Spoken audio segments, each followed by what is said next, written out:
Buenos días. Hangzhou es una gran ciudad de China. Allí se encuentra nuestro buen amigo y profesor, Salva Santapuche. Muy buenos días. Bienvenido a los Encuentros de Humanidades. Buenos días. Y también está con nosotros Alberto Abascal, de Héroes de Cavite. Muy buenos días. Aquí ya más cerca, en Buenos España. días, Antonio y Salva. Un placer. Bien. Yo quería comenzar, Salva, comentándote que la intención original de los Reyes Católicos, a ver si se ve aquí en Granada, era atacar por la retaguardia la amenaza turca. Claro, Colón se encontró con todo un continente que luego se justificó que era América. Aún así, se siguió avanzando como era la intención, la idea original, y se llegó a las Filipinas. Que las Filipinas se constituyó allí una civilización también como imperio, no imperialismo, sino imperio, como si fuese España, hasta finales del siglo XIX, ¿no? Como sabéis. Ajá, y Filipinas era el enlace, el puerto con China, ¿no? Y nos estabas contando que Taiwán llegó a ser 30 años española, ¿no? ¿Llegó a ser 30 años española? Correcto, sí. ¿Cómo fue eso? Los Reyes Católicos, cuando apoyan el viaje de Colón, claro, Colón tenía pensado llegar a la India en aquella época. Cuando se hablaba de las Indias, realmente se estaba refiriendo a Zipango, a Japón y a China, la Gran China. Entonces, bueno, realmente quien verdaderamente ya se planteó la posibilidad de intentar colonizar China fue Felipe II. De hecho, bueno, cuando se conquista la isla Filipinas, se hace pensando en que las Filipinas van a ser la gran base española desde la cual se va a conquistar el reino de China. Claro, el problema fue que, bueno, pues los servicios secretos de Felipe II pues, no le hicieron una mala pasada, porque pensaron que China era un país pequeño, que iba a ser fácil de conquistar, pero bueno, los primeros misioneros españoles que llegan a China, además de, bueno, pues de difundir el evangelio, actúan también como auténticos espías y mandan informes a la corte española. Y entonces es cuando realmente los españoles se dan cuenta de que China es un país inmenso, que tiene una gran población, que las ciudades están amuralladas y desde luego no es la civilización que ellos habían pensado. Entonces, a partir de ese momento, España desiste de conquistar China y bueno, y lo que sí que van a ver son lazos a través de lo que se llamaba el Galeón de Manila, o sea, que era una ruta entre las Filipinas, América Latina y España, pues sí que va a haber un comercio bastante intenso con China, ya desde el siglo XVI, XVII y sobre todo a partir del siglo XIX. Y bueno, Sí. Sí. Sí, no, el real de 8 fue utilizado en China Sí, de mucho hecho, tiempo. aquí hay muchísimos museos, museos de historia, donde cuando entras puedes observar monedas españolas del siglo XVIII, del siglo XIX. Concretamente, yo he visto aquí en Hangzhou monedas de Fernando VII y de Carlos II. Y bueno, pues eso era básicamente porque, bueno, los chinos lo que más reclamaban de España era oro y plata, a cambio de seda, de porcelana, etcétera, de productos de China. Y de abanicos, que estamos utilizando mucho aquí. Bien, pero Salva, preséntate tú, porque un joven profesor o amigo, yo recuerdo que en Yecla quedamos, ¿no?, para hablar de los campos de exterminio sefardíes, era una época mía muy escéptica y estaba estudiando eso precisamente y te decía, si no recuerda, digo, pero realmente llegaron a ser campos de exterminio, tal como nos dicen, o eran campos simplemente de concentración donde murió mucha gente. Yo recuerdo que me dijiste tú firmemente que sí, que eso eran campos de exterminio como jamás en la historia se había matado a personas por razón, un genocidio tremendo. Y yo creo que en China, a pesar de lo que ocurrió en la Revolución Cultural, Mao, no llegan a tanto, no llegan a esa falta de humanidad, ¿no? Mira, los chinos también tuvieron su propio holocausto, ¿vale? Sobre todo, principalmente a manos de los japoneses. Ten en cuenta que antes de que Mao proclamara la República Popular China en el año 49, pues hubo una guerra de ocupación, después hubo una guerra civil entre comunistas y nacionalistas, pero la guerra de ocupación de los japoneses fue realmente cruel. De exterminio. Sí, o sea, no tenían ningún problema en matar a los chinos, pero vamos, de forma indiscriminada. Y yo realmente aquí he tenido conocimiento de auténticas masacres.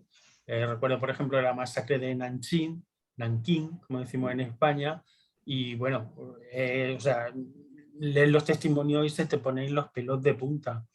Entonces, realmente, bueno, en ese sentido, si habla la gente joven menos, pero sobre todo las personas mayores, cuando le nombra Japón o un japonés, digamos que se le pone mal cuerpo. Y bueno, lo entiendo perfectamente, entre otras cosas porque, bueno, la gente joven menos, pero también, porque realmente a los chinos lo que les duele es que Japón todavía no se ha disculpado oficialmente. O sea, realmente esa herida está abierta precisamente por eso, porque Japón todavía no ha reconocido las tremendas masacres que hicieron con los chinos. Podríamos decir, Salva, que la China actual nace precisamente pues, a principios del siglo con Sun Yat-sen, cuando empieza un poquitín, ¿no? Creo que es en 1911, una cosa así, cuando esas revoluciones que hace y empieza a luchar contra la dinastía manchú, ¿no? Es decir, que un poquitín, yo lo comparo siempre, bueno, aparte también por el comunismo, lo comparo un poquitín siempre con lo que pasó en Rusia, ¿no? Que hay unas revoluciones contra los zares, un pueblo oprimido, se supone, casi el 90% campesino, que no está, bueno, pues que malvive, y una dinastía que está en sus palacios, completamente ajena a todo esto, y bueno, entonces Sun Yat-sen un poquitín, entonces podríamos decir que es el libertador el libertador de los chinos. Sí, Sun Yat-sen en el año 1912, me parece que fue, la revolución del 4 de mayo se llama, bueno, pues fue básicamente cuando los chinos pues deciden que ya no quieren seguir, o sea, que ya no quieren tener monarquía, que la figura del emperador totalmente desprestigiada. Ten en cuenta que los emperadores chinos, ese poder se levanta a través de lo que es un estado feudal. Entonces, China entra en el siglo XX con un feudalismo tremendo. O sea, realmente la división de China eran señores feudales que hacían y deshacían a su antojo. Y a la cúpula de todo eso encontramos al emperador. Entonces, bueno, sí, Sun Yat-sen quería modernizar, él quería hacer un poco lo que hizo el Meiji en Japón, modernizar el país, dejar un poco de lado la tradición que pesa mucho en las sociedades asiáticas orientales. Entonces, bueno, sí, Sun Yat-sen intentó modernizar el país. Realmente, claro, lo que después se encontró, bueno, él muere en 1925, deja su obra sin acabar. El partido que él funda, el Kuomintang, que es el partido nacionalista, pues cae en manos de Chiang Kai-shek, que es el caudillo militar, el enemigo acérrimo de Mao Zedong. Y bueno, y Chiang Kai-shek pues tampoco quiere monarquía, tampoco quiere emperadores, pero sin embargo sí que mantiene el sistema feudal, señores de la guerra que dominan unas provincias, y bueno, y realmente el Kuomintang al final pues lo que hace es seguir potenciando el sistema feudal. En el año 21, que precisamente ahora se ha celebrado el centenario, pues un grupo de chinos, entre ellos hay dos principales que son Chen Duxiu y Li Kachao, que son, digamos, los que introducen el marxismo en China. Entonces se funda el Kuomintang, el Partido Comunista de China, y realmente va a ser, yo pienso que va a ser lo que, bueno, va a ser a partir de 1921 la presencia del Partido Comunista va a ser lo que va a dar pie al nacimiento de la nueva China, de lo que hoy conocemos.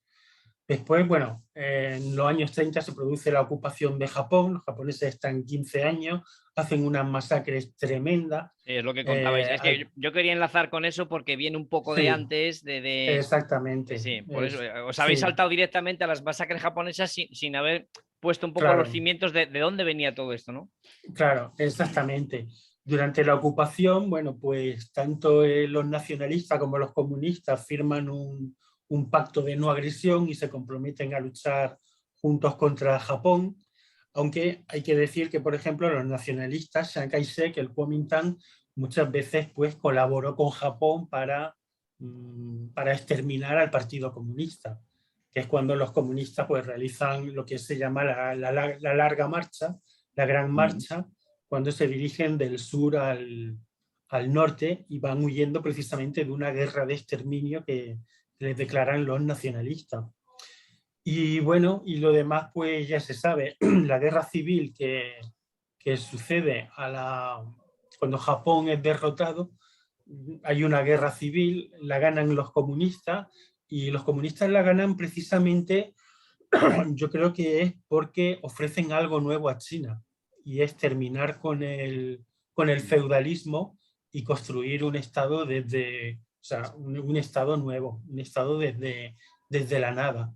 Entonces realmente, bueno, cuando los nacionalistas, cuando Chiang Kai-shek pierde la guerra civil, se tiene que refugiar en Taiwán y bueno, y lo demás pues ya lo sabéis. En el año 49 Mao proclama la República Popular China y mira, aquí si le preguntas a los chinos, incluso los que son anticomunistas, que también los hay, pues todos te dicen que, bueno, que realmente el gran éxito de Mao fue unificar China y construir la China moderna.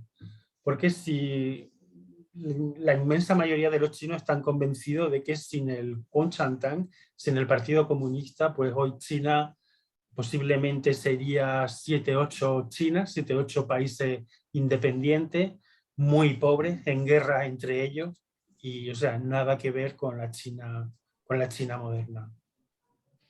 Tengo precisamente apuntada aquí una frase de Sun Yat-sen que yo creo que viene al caso, porque, bueno, lo que estamos hablando, que dice así, la voy a leer para no equivocarme, dice, las ideas, no, perdón, dice, no se puede afirmar de manera general que las ideas sean buenas o malas. Es preciso ver si ellas son útiles o inútiles para alcanzar nuestros objetivos. Si ellas nos son útiles, son buenas. Si ellas no nos son útiles, son malas. Era un tío eminentemente práctico, ¿eh? Sí, sí, bueno, realmente, mira, lo que caracteriza al pueblo chino es el pragmatismo. Ellos todo lo que hacen es práctico. Si ellos ven que algo funciona, entonces consideran que es bueno. Si algo no funciona, consideran que es malo. Entonces, bueno, la famosa frase de Deng Xiaoping, lo importante no es que el gato sea negro o blanco, sino que cace ratones, es que realmente resume toda la filosofía china. O sea, es una sociedad muy pragmática. Sí, y antes, perdona Salva, antes de seguir con esta pequeña resumen de historia de China, que es muy importante, te iba a preguntar por ti, ¿cómo estás ahí, desde cuántos años como profesor en la universidad? Decían sí, ya, bueno, una de las más importantes de China, tradicionales. Sí, bueno, esta es la Universidad de Zhejiang, es la tercera universidad más importante de China. Aquí estudia la élite del país, los futuros dirigentes chinos se forman aquí. Es una universidad pública, es bueno, la número 3 en China, la número 46 a nivel mundial, o sea, en un ranking bastante alto. Y la verdad es que la universidad es impresionante. Luego os mandaré fotografías, pero bueno, es impresionante.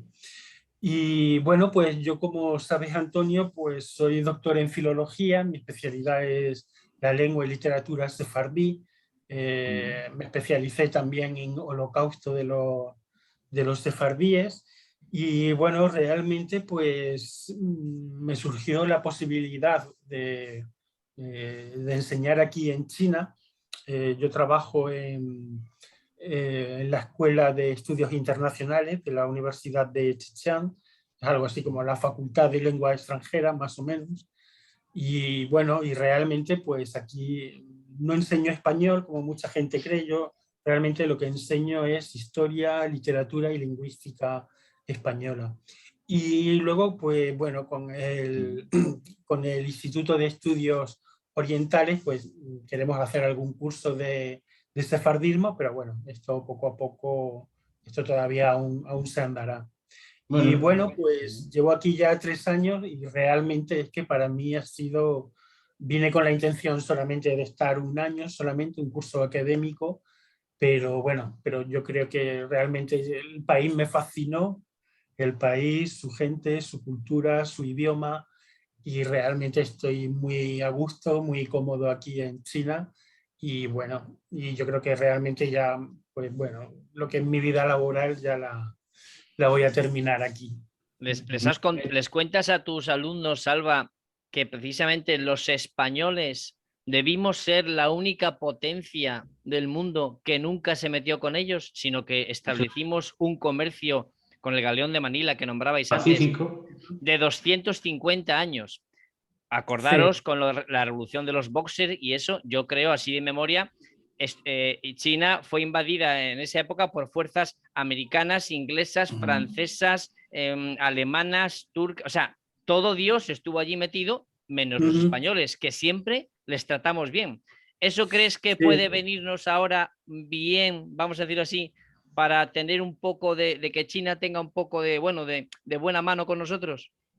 Sí, mira, aquí cuando yo voy por la calle, bueno, ellos cuando ven un occidental automáticamente te preguntan si eres americano. Entonces, bueno, cuando yo les digo soy español, pues a mí me sorprende, yo noto que ellos me ven con simpatía. Es decir, tú dices que eres español y realmente los españoles caen simpáticos. Y sí, precisamente yo creo que es por eso, porque bueno, España, aunque tuvo sus intenciones, pero finalmente no la hizo, no quiso dominar China.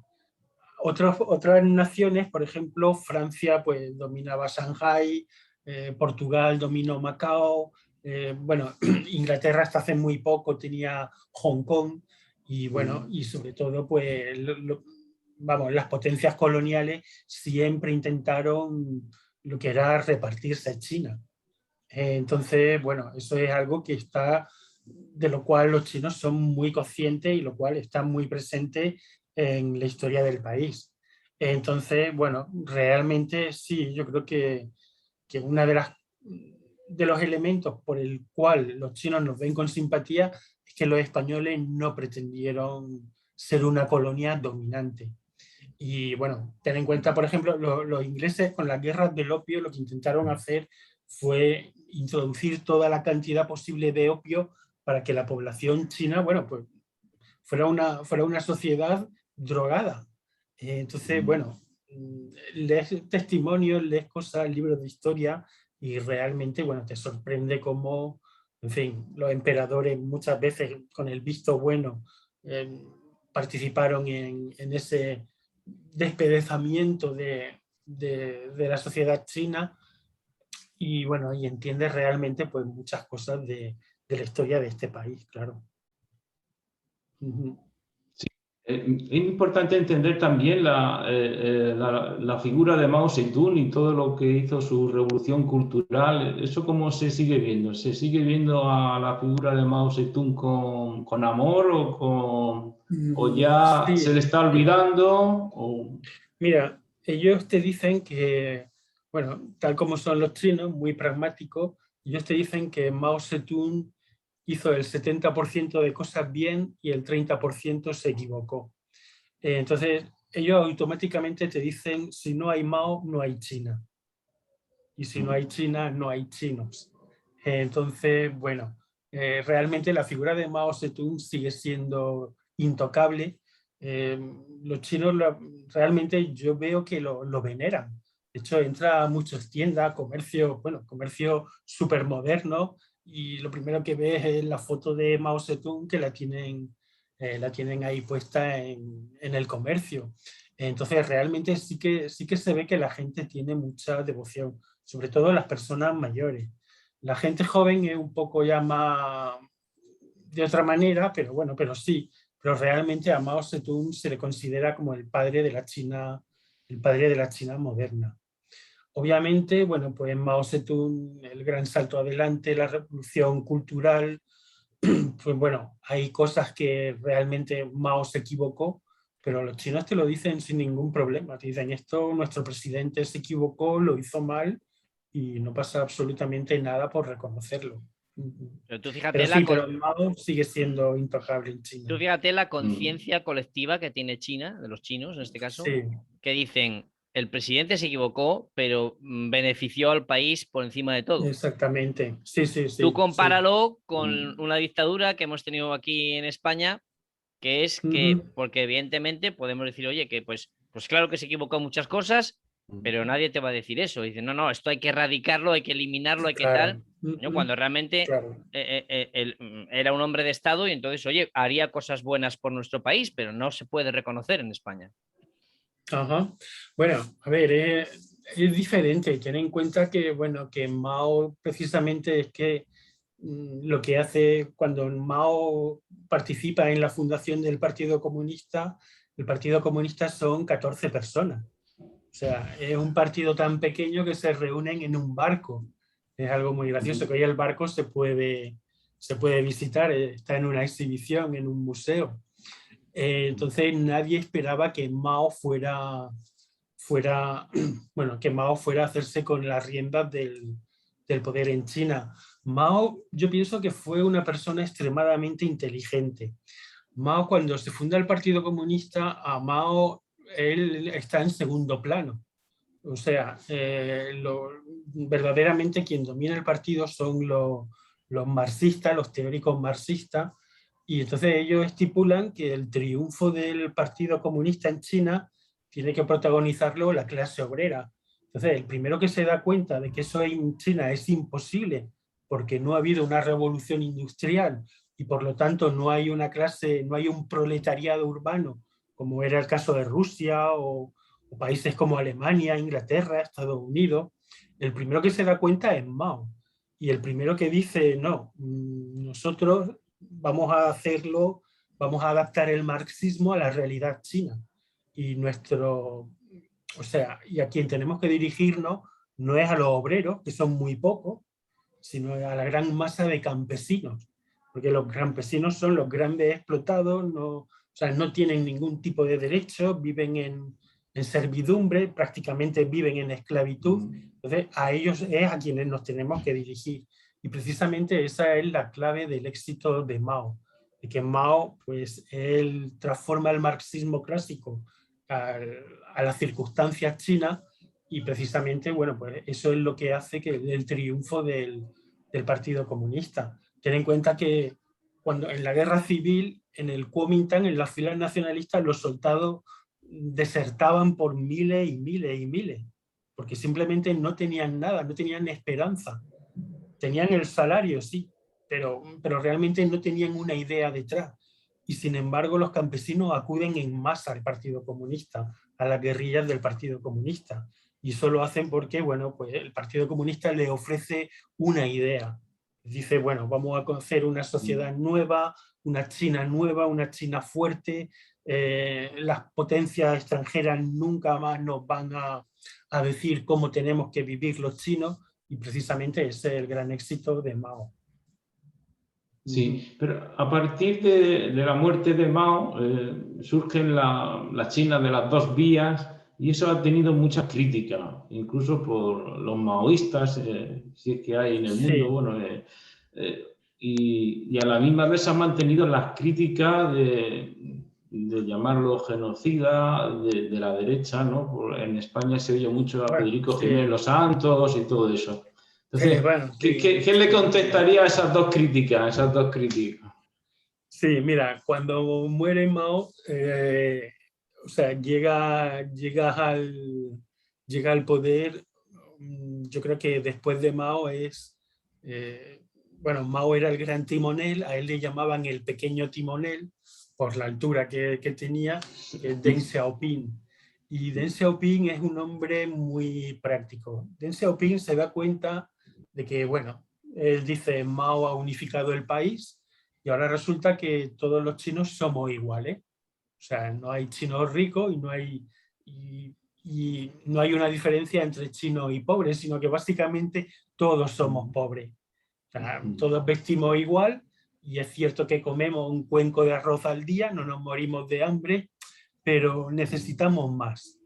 Entonces, Deng Xiaoping, él es un marxista clásico. Él ha estudiado a los clásicos del marxismo-leninismo y entonces él se da cuenta de que Lenin, en plena guerra civil, estipula la NEP, la nueva política económica, y se da cuenta de que Lenin lo que hace para cuando hay escasez de comida, escasez de medios, escasez de productos en las tiendas, pues lo que hay que hacer es desarrollar las fuerzas productivas. Entonces, Deng Xiaoping lo que hace es aplicar la NEP a China y dice, vamos a seguir siendo un país socialista porque los sectores clave de la economía van a estar en manos del Estado, pero vamos a permitir el libre mercado. Mira, si tú me preguntas, ¿China es un país socialista, capitalista? Mira, yo te digo que China es una economía socialista de libre mercado. O sea, tú efectivamente, si tú quieres montar tu empresa, tú la montas, si te va muy bien, genial, te haces rico, genial, mejor para ti. Pero lo que son los sectores claves de la economía, o sea, la propiedad del suelo pertenece al Estado, la infraestructura pertenecen al Estado, los medios prácticamente, o sea, no sé cómo decirlo, los medios de comunicación de masa pertenecen también al Estado. O sea, la banca, en China, por ejemplo, tú ves que hay 200 bancos. Bueno, pues los 200 son públicos. Los 200, la banca no es privada, la banca es estatal. La banca pertenece al Estado. Son bancos que entre ellos compiten, pero realmente quien tiene el poder, quien tiene el control es el Estado. Entonces, realmente, incluso la Organización Mundial del Comercio no quería dejar entrar a China porque decía que realmente China no es un país capitalista al uso. Entonces, bueno, realmente en China, pues bueno, pues hay, sí, yo considero que, o sea, sí, es una economía socialista de libre mercado, pero no tiene nada que ver con el capitalismo, por ejemplo, de Estados Unidos. Aquí en la universidad hay varios profesores norteamericanos, yo hablo bastante con ellos y realmente, bueno, yo creo que ellos son, mira, los más marxistas que he encontrado en China son ellos, son los profesores norteamericanos. Porque muchos me dicen, bueno, es que realmente este es el modelo de sociedad de mercado que a mí me gustaría para Estados Unidos. O sea, realmente en China, pues bueno, ten en cuenta que la apertura que hizo Deng Xiaoping, que por cierto le llaman a Mao Zedong es el padre de la patria, Deng Xiaoping le llaman el padre de la prosperidad, pues bueno, lo que ha hecho ha sido crear una clase media de aproximadamente 800 millones de chinos. Esto es algo, mira, yo cuando vine a China yo tenía la impresión de que venía a un país mucho más subdesarrollado que España, que venía a un país mucho más pobre. Y ahora es al revés. Cuando vuelvo a España, me meto en la cabeza que voy a un país mucho más atrasado que China. O sea, te podría decir cosas del día a día que te iban a sorprender de cómo viven aquí los chinos.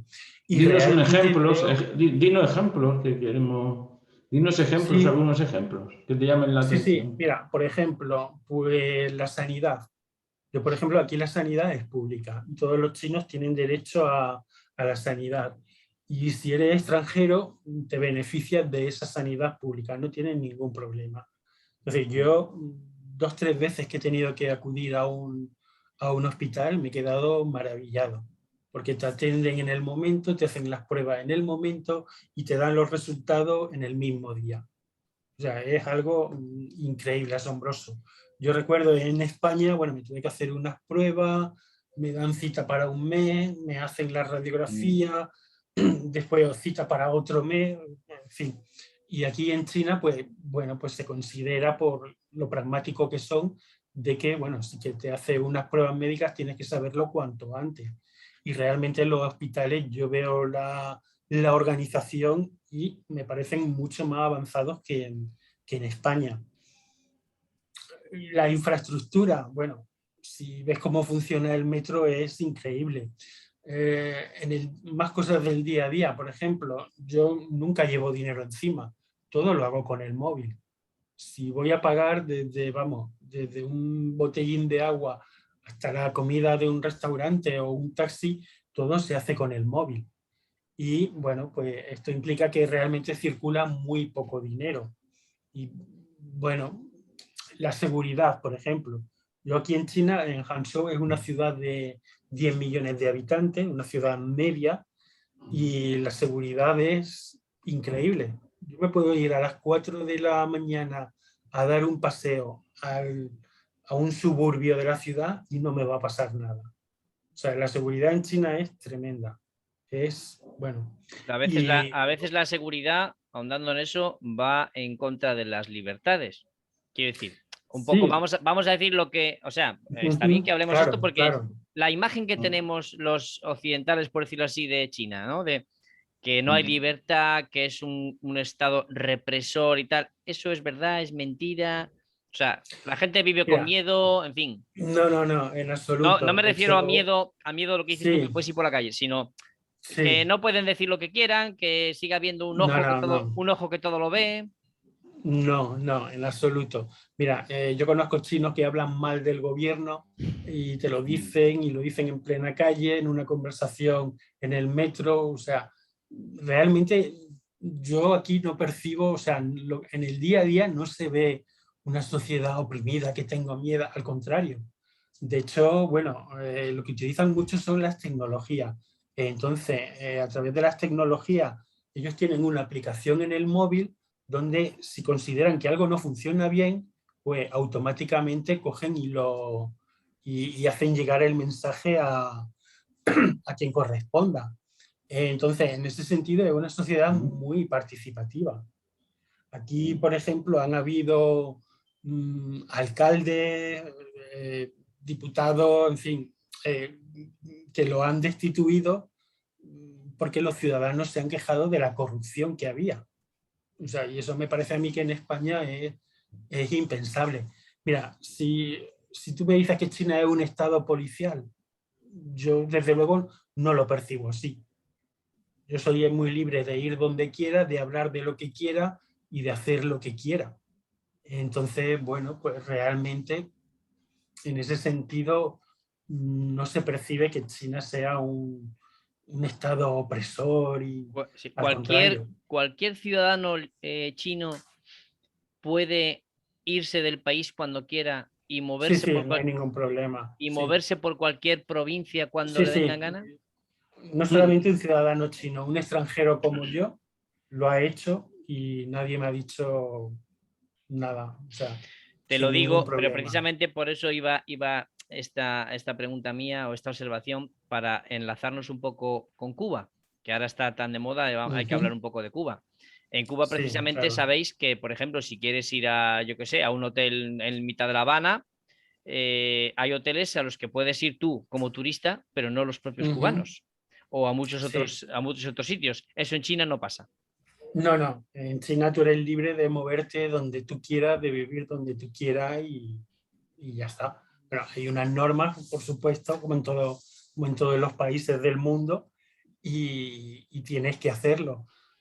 Pero bueno, en Cuba el problema es que es el tipo de socialismo. Si tú hablas con los chinos y le preguntas sobre Cuba, por cierto, son dos países que tienen muy buena relación, te dicen que el problema de los cubanos es el tipo de socialismo que tienen, que es un socialismo de tipo soviético, donde el Estado lo controla todo y realmente los chinos te dicen es que eso no funciona, porque los chinos intentamos hacerlo y no funcionó. Sí. Y de hecho en la Unión Soviética, si la Unión Soviética cayó fue porque no funcionó. De hecho, Y los chinos te efectivamente, dicen, China, a partir sobre todo, yo creo, del año 1979, comienza a ajá, abrirse al mundo, porque exactamente. hay una China antes del 79 y una después. Si en el año 79, por ejemplo, no lo sé exactamente, estoy hablando así de memoria, pero si había unas inversiones, yo qué sé, o sea, de capital extranjero, que eran de 100 millones, pues en 10 años eran 400 veces más. O sea, se consigue abrir Sí, y empiezan claro, es lo que no hizo la Unión claro. Soviética y cae. Sí, exactamente. Ten en cuenta, por ejemplo, mira, yo estuve en el año 87, yo estuve en la Unión Soviética, en Moscú y en Leningrado, se llamaba entonces así, y a mí me sorprendía ir a una tienda a comprar pan para hacerte un bocadillo y una cola tremenda. Eso pasaba en China. Pues sabes que los chinos reaccionaron y entonces, pues bueno, aplicaron una serie de medidas de liberalizar la economía hasta cierto punto, o sea, hasta un límite, y sobre todo los chinos, bueno, lo que hicieron no fue lanzarse a la aventura, es decir, bueno, nuestro sistema no funciona, por lo menos en algunos aspectos, vamos, ¿cómo vamos a reformarlo? ¿Cómo vamos a cambiarlo? Pues lo que hicieron fue las zonas especiales. La primera, por ejemplo, fue Shanghái. Y en Shanghái digamos que era una zona especial donde ellos experimentaron. Entonces dijeron, a ver, ¿qué pasa si privatizamos esta empresa? Pues van a venir empresas de fuera y la van a comprar. Entonces, siguiente pregunta, pues estamos en las mismas. Las empresas al final van a ser capital extranjero. Entonces dijeron, bueno, ¿y qué hacemos si liberalizamos la empresa, pero el 51% de las acciones tienen que ser chinas y el resto, si quieren ser extranjeras, no hay ningún problema? Y así, no solamente las empresas van a seguir en manos chinas, sino, que es muy importante, vamos a aprender de los extranjeros cómo funcionan las empresas. Es lo que le pasó a la Coca-Cola. La Coca-Cola, cuando llegó a China, firmó un convenio con el gobierno chino y el gobierno chino le dijo, ¿quiere usted fabricar y vender Coca-Cola en China? Muy bien, no hay ningún problema, pero se va a asociar con una empresa china de refrescos, una empresa que pertenece al gobierno chino. Coca-Cola dijo, ok, de acuerdo, lo hacemos. Bueno, pues efectivamente tú en China encuentras Coca-Cola, pero a los 4 o 5 meses, al año siguiente, habían 200 marcas de Coca-Cola, o sea, 200 bebidas exactamente igual que la Coca-Cola. ¿Esto qué significa? Que los chinos se habían enseñado el marketing, cómo fabricar sus Coca-Cola, cómo... O sea, y realmente eso lo Y han eso, hecho mucho. y eso ha pasado con la revolución tecnológica. Exactamente. Sí, esas zonas especiales que creo recordar que crean en el 79 4 zonas especiales, que no sé cuáles son, Sí. pero crea como 4 focos de negocios controlados por el gobierno. Una es Shanghái y la otra no sé cuáles son Sí. los demás. Bueno, La otra es Shenzhen, la otra es Chengdu y la otra creo que es Chongqing. eso Sí. es. Y claro, Sí. y que cuando llegan las empresas, yo, bueno, por mi profesión soy más de tecnológica, pero cuando llegan las empresas, claro, dicen, ¿quiere usted que nosotros le fabriquemos placas bases, móviles o ordenadores? No pasa nada, pero 51% se asocia usted con una empresa estatal Exactamente. y muy importante, dicen los chinos, y tiene que haber aquí una transferencia de tecnología. Si no Ajá, hay transferencia de exactamente. tecnología, usted aquí no fabrica. Entonces la empresa Sí. dice, bueno, claro, si queremos vender millones de portátiles o de laptops en China hay que hacerlo así. ¿Qué ha pasado?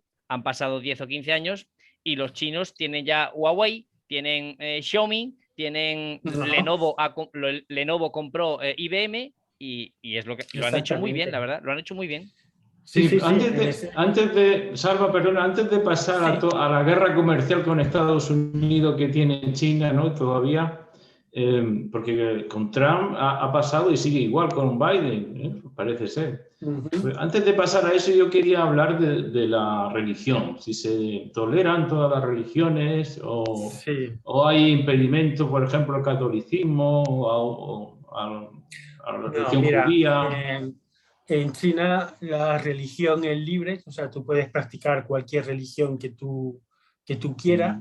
Lo único es que la religión tiene que practicarse en los templos. O sea, tú lo que no puedes hacer es, por ejemplo, no sé, una procesión. Sí, como en España, una procesión de Corpus Christi o de Semana Santa. No puede... Sí, a ver, bueno, realmente sí que puede hacerla, ahora te explico por qué. Lo que no puede hacer es utilizar espacios públicos para hacer proselitismo, para convencer a otra persona. Eso sí que no se puede. Pero tú puedes practicar cualquier tipo de religión. De hecho, aquí hay, bueno, templos budistas hay bastante, o sea, hay la tira, confuciano, laosiano, etcétera. Y luego religiones de salvación, como el cristianismo, por ejemplo. Pues mira, muy cerca de mi casa está la catedral de Nuestra Señora de la Concepción, una catedral católica.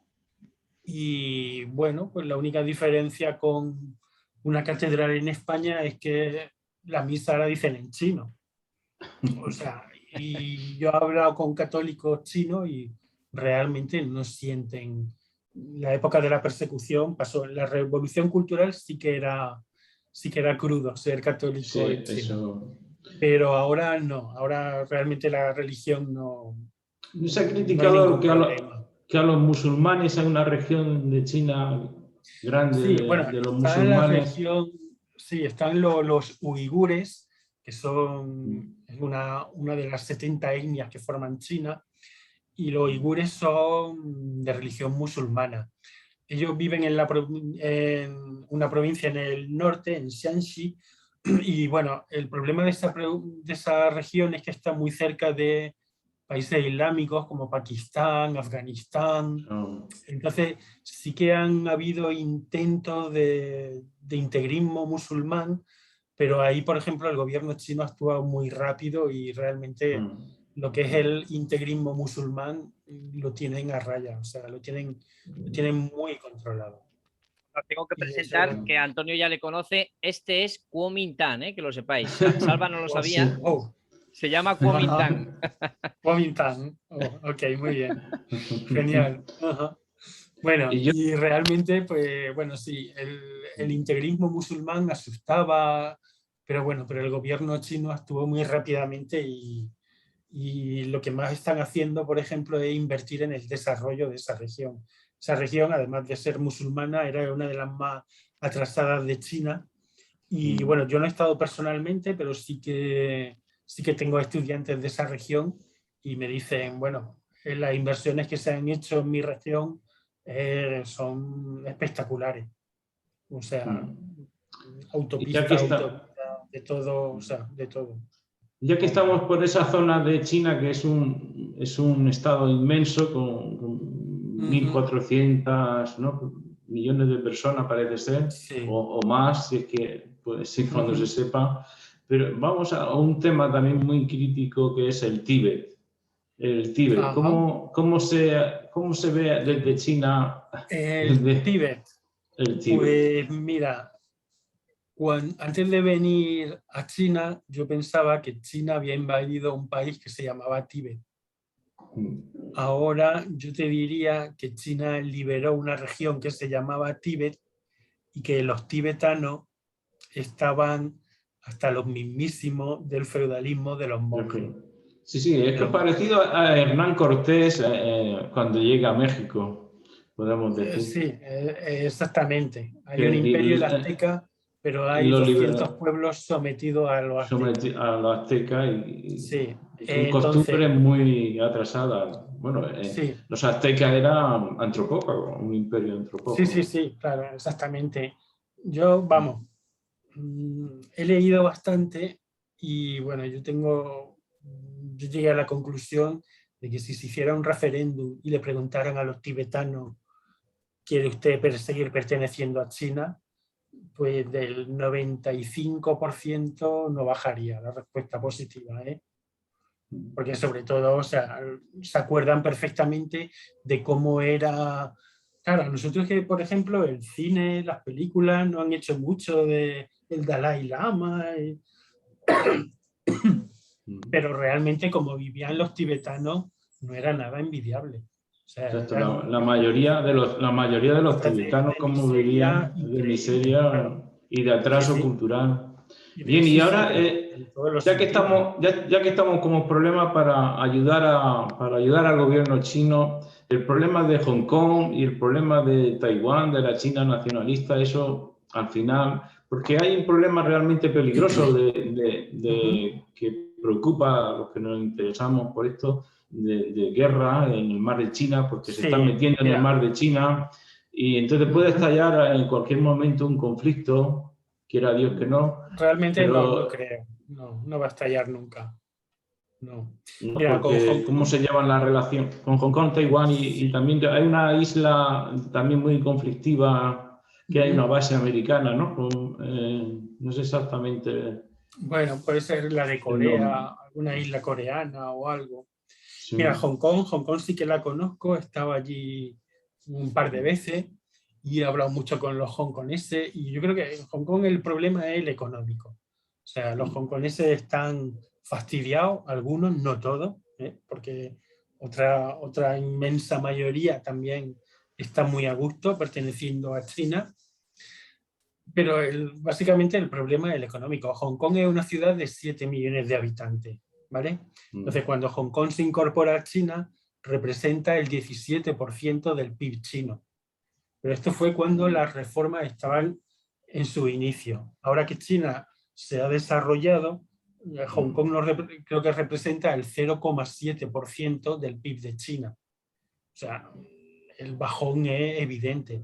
Y hay ciudades, mira, la ciudad donde yo vivo, Hangzhou, económicamente es mucho más importante que Hangzhou. Perdón, que Hong Kong. Sí, Hong Kong. Entonces, claro, eso los hongkoneses lo han notado. Entonces, bueno, pues ahí está una de las claves. Y luego también hay que tener en cuenta pues, la influencia de Inglaterra, del Reino Unido, de Estados Unidos, que básicamente están invitando a los hongkoneses a que se rebelen, cuando realmente es que yo creo que la mayoría de los hongkoneses se sienten como, saben perfectamente. O sea, actúan por egoísmo, saben perfectamente que China va a ser la primera potencia, que el caballo ganador en esta carrera va a ser China, y entonces ellos dicen, vamos a subirnos al caballo ganador. O sea, y eso es lo que va a pasar con Hong Kong. Con Taiwán, pues exactamente igual. Taiwán representa una isla de 34 millones de habitantes y, bueno, realmente las relaciones con... Yo tengo estudiantes taiwaneses. A mí me sorprendió. Digo, pero si está ahí casi en guerra. No. Eso es la política, sí. Pero las relaciones, los viajes, las relaciones entre la China continental y Taiwán son muy fluidas. O sea, es que básicamente... Son de la misma, podemos decir de la misma raza Han, ¿no? De la que es dominante. Sí, Han. Son de la etnia Han, sí. Han. En concreto, bueno, Taiwán vienen de la provincia de Fujian, que está justo enfrente, y es básicamente porque son los de Fujian los que se van a Taiwán. Y entonces, bueno, realmente los taiwaneses, casi prácticamente todos los taiwaneses tienen familiares en China. Entonces, claro, una guerra, si se le pregunta a ellos por una guerra, es que ni se les pasa por la cabeza. Otra cosa es que de puerta afuera, pues para escenificar las tensiones con Estados Unidos, pero bueno, yo no veo posible una guerra. O sea, yo es que no me imagino un estudiante mío bombardeando a su compañero de mesa. No, ya no, pero lo que me refería era a China con Estados Unidos. Estados Unidos en el mar de China parece que está ahí sí, jugando pero con bueno, fuego. Estados Unidos lo que pasa es que, bueno, actúa en cierto modo, y esto te lo dicen los propios americanos, los propios profesores americanos te dicen, es que, bueno, es que parecemos aquí el matón del barrio que busca bronca. Mira, Estados Unidos, la presencia más fuerte está en Corea. Entonces, los chinos te dicen, mira, a los europeos, a los propios americanos, se le ha vendido la moto de que Corea del Norte es un país súper agresivo que en cualquier momento va a invadir a Corea del Sur. Cuando los pobres coreanos del norte, su principal preocupación es no llegar a final de mes, sino cómo llegan a final del día. Pero claro, nos han metido tal psicosis de Corea del Norte. ¿Qué pasa? Pues a Estados Unidos le viene muy bien que haya una Corea del Norte. Le viene muy bien porque lo que Japón y Corea del Sur pagan a Estados Unidos en protección militar, solamente lo saben ellos. O sea, pagan miles y miles y miles de millones de dólares. ¿Vale? Entonces, bueno, pues en cierto modo, ¿cuál es el problema que tienen? Pues que China, pues bueno, pues cuando Deng Xiaoping dijo vamos a poner en marcha las 4 modernizaciones, la cuarta era la modernización del ejército. Y el ejército chino, pues tela. O sea, Estados Unidos, ¿sabe? Una guerra contra China no podría. No podría. Y de todas maneras, bueno, eso sí que lo tiene China. China es un país que no interviene en los asuntos de sus propios vecinos, ni siquiera por motivos ideológicos.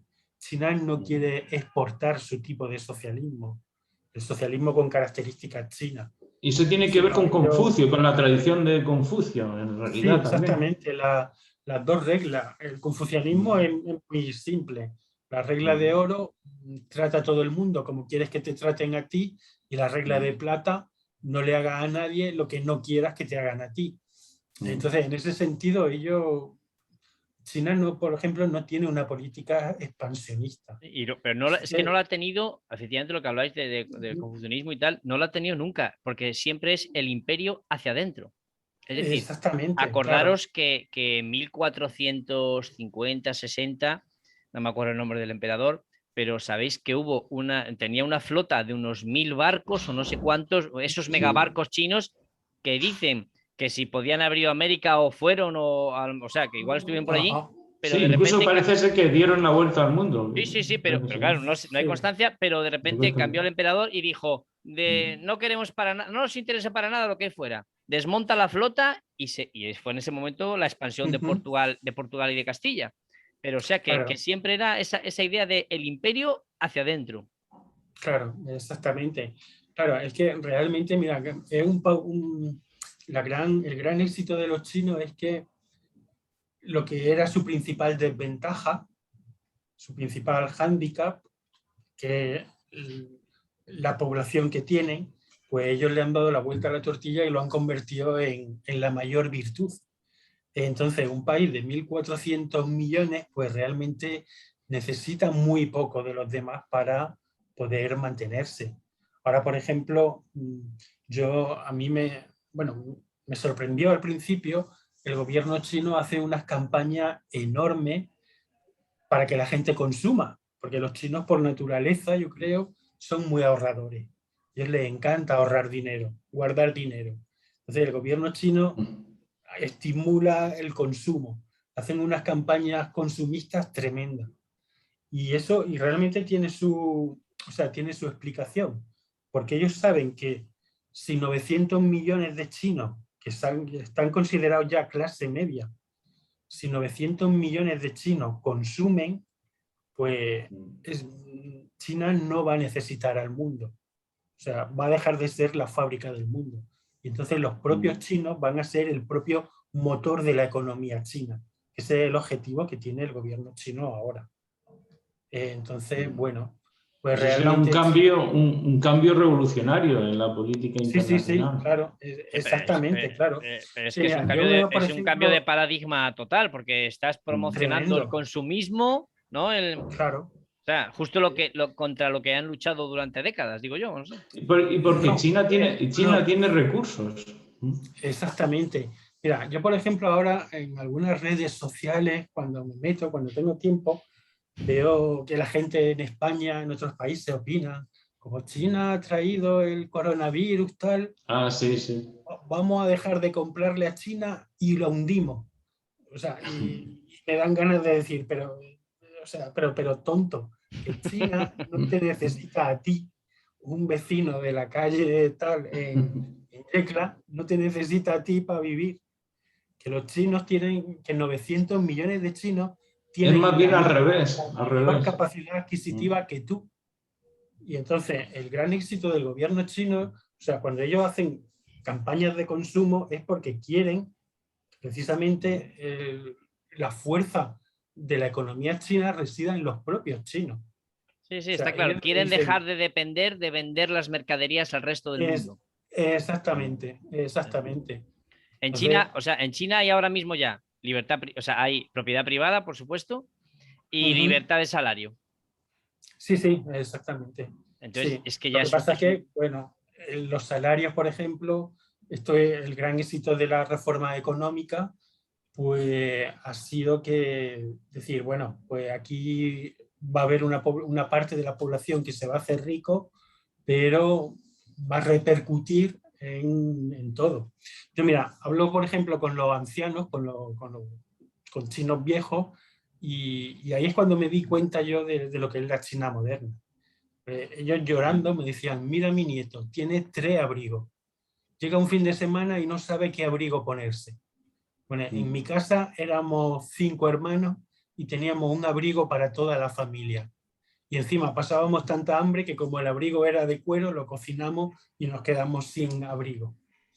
Y entonces, claro, realmente te das cuenta de que yo creo que en Occidente no sabemos lo que se nos viene encima con China, ¿eh? Sí, sí. Porque realmente no somos conscientes. Una de las cosas que me sorprende de los chinos es que ellos cuando tienen un rival nunca lo menosprecian, ellos lo observan y lo tratan con mucho respeto y lo analizan y piensan cuál es su punto débil y cuál es su punto fuerte. Los occidentales no, tenemos el concepto de superioridad chino y estamos menospreciando a China y bueno, y en fin, a partir del Oye, eso 2050... has dicho, los europeos no sabemos lo que se nos viene encima. ¿Qué es lo que se nos viene encima? Es verdad, Pues, Europa, ¿qué va a pasar entre China y Estados Unidos, entre China, Rusia y Estados Unidos, qué va a pasar con nosotros, con Europa? pues bueno, con Europa, a ver, Europa yo creo que ya se ha quedado Y en con medio, Hispanoamérica también, ya y esas con dos. Hispanoamérica. Mira, Europa yo creo que ya se ha quedado en medio, entonces Europa lo mejor que puede hacer es intentar llevarse bien con los americanos y con los chinos. Creo que es lo único que puede hacer. Entonces, a mí cuando alguien, un europeo, un americano, a mí me recuerda, no sé, a un ciudadano romano del siglo V, que cuando los bárbaros estaban quemando Roma, decía, bueno, seguimos siendo el imperio romano, ole ahí. Entonces, en cierto modo, me recuerda a eso. Es decir, no, mire usted, que usted ya ni es imperio, ni domina el mundo, ni usted ahora es nada. O sea, y realmente, ¿qué nos espera? Pues nos espera que China se va a convertir en la superpotencia mundial y Estados Unidos, a pesar del discurso... Mira, el problema, Estados Unidos, hay que tratarlo. Yo estuve también trabajando en Estados Unidos, en la Universidad de Washington, en Seattle, la Universidad de Nueva York y en la Florida Atlantic University. Y es una sociedad que conozco muy bien. Por cierto, la miseria que yo he visto en Estados Unidos no la he visto No en lo has China. visto aquí en China. No. Aquí yo todavía en 3 años no he visto un mendigo. Porque bueno, entre otras cosas sigue siendo una sociedad de pleno empleo. O sea, no he visto un mendigo, ni he visto una chabola, y mira que me he movido, mira que he pateado. Bueno, a ver si Pues es aquí nos cuentan todo lo contrario. Nos cuentan que hay una China muy pobre, que hay unos magnates hay zonas más ricas corruptos. y zonas más pobres. Pero aquí en China, cuando se habla de zonas pobres, hablamos de zonas rurales y estamos Rurales hablando muy... de ciudades que viven muy apartadas en zonas muy extremas. Y bueno, y eso incluso yo me atrevería a decir que era antes. Porque yo he ido a zonas rurales de China y cuando he visto cómo viven, digo, si aquí es donde me gustaría vivir a mí. ¿Qué pasa cuando O sea, alguien se jubila en China? ¿Tiene subsidio estatal y eso? Sí, o sea, a partir de en China la jubilación es a los 55 años para las mujeres y a los 60 para los hombres. Entonces, bueno, es exactamente igual que en España. Tú te jubilas y tienes tu pensión, tienes tu salario, o sea, tu jubilación y normalmente, y bueno.